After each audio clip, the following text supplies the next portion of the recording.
যাদের পুডিং বানাতে গেলে ভালোভাবে সেট হয় না কিংবা ভেঙে যায়, এই ভিডিওটা তাদের জন্য। আসসালামু আলাইকুম এভরিওয়ান, ওয়েলকাম টু আলোর মিনি কিচেন। আজকের রেসিপি ব্রেড পুডিং। পাউরুটি দিয়ে পুডিংটা বানালে কখনোই ভেঙে যায় না এবং ভালোভাবে সেট হয়। নতুন রাঁধুনিরাও প্রথমবার দেখে বানাতে পারবে। আশা করছি আমার ভিডিওটা আপনাদেরকে অনেক ভালো লাগবে। সেজন্য আমি প্রথমেই দিয়ে দিচ্ছি 2 টেবিল চামচের মতো চিনি। যে মোল্ডে পুডিংটা বানাবো আমি সেখানেই ক্যারামেলটা করে নিচ্ছি, চাইলে অন্য জায়গায় করে নিতে পারেন। এটাকে অল্প আঁচে জাল দিতে হবে, না হলে কিন্তু ক্যারামেলটা পুড়ে যাবে আর তিতো হয়ে যাবে।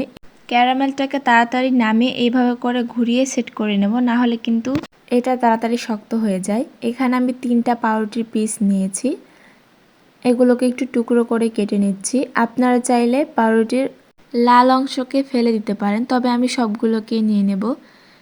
এগুলো একটা বাটির মধ্যে নিয়েছি। এবার আগে থেকে জাল করে রাখা লিকুইড দুধ দিয়ে দিচ্ছি। দুধটাকে একদম অল্প করে জাল করে ঠান্ডা করে নিয়েছি। এখানে আমি 1.5 কাপের মতো দুধ ব্যবহার করেছি। এগুলোকে একটু ভালো করে মিশিয়ে নিচ্ছি এবং 10 মিনিটের জন্য এটাকে একটু সাইডে রেখে দিচ্ছি। এইদিকে রুম টেম্পারেচারে থাকা 2টা ডিম নিয়ে নিয়েছি। দিয়ে দিচ্ছি 1/3 কাপের মতো চিনি।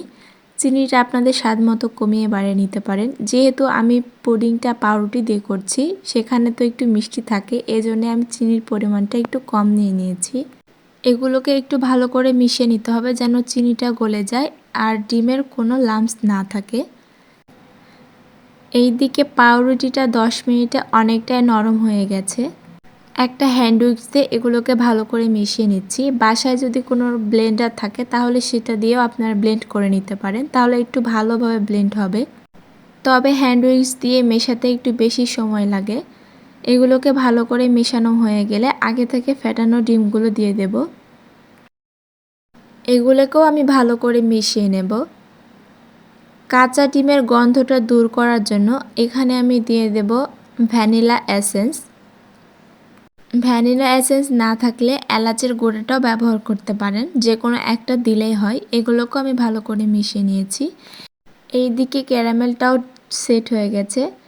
এবার পাউরুটির ব্যাটারগুলো আমি এর মধ্যে দিয়ে দেব আর একটু ঝাঁকিয়ে নেব।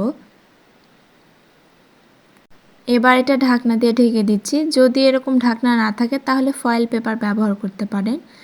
এইদিকে কড়াইয়ে 2 কাপের মতো পানি দিয়েছি এবং গরম হয়ে আসলে কিচেন ন্যাপকিন কিংবা সুতির কোনো কাপড় দিয়ে দিতে পারেন, যেন মোল্ডটা সরে না যায়। আর পানির পরিমাণ একদমই বেশি দেয়া যাবে না, না হলে মোল্ডের ভেতরে পানি চলে যাবে আর এরকম কোনো ছিদ্র থাকলেও সেটা বন্ধ করে দিতে হবে।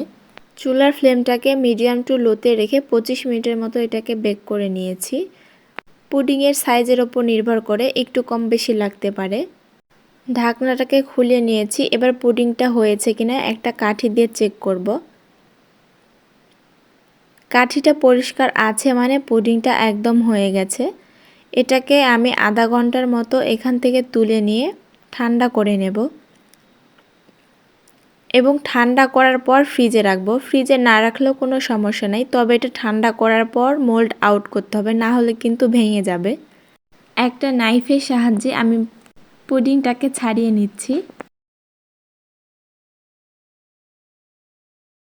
একটু সাবধানে কাজটি করতে হবে, না হলে কিন্তু পুডিংটা ভেঙে যাবে। এবার একটা প্লেটের সাহায্যে আমি এটাকে মোল্ড আউট করব।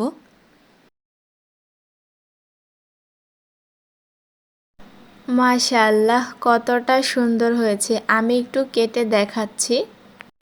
পুডিংটা কোনোভাবে ফেটে যায়নি, একদম নো ফেল পুডিং।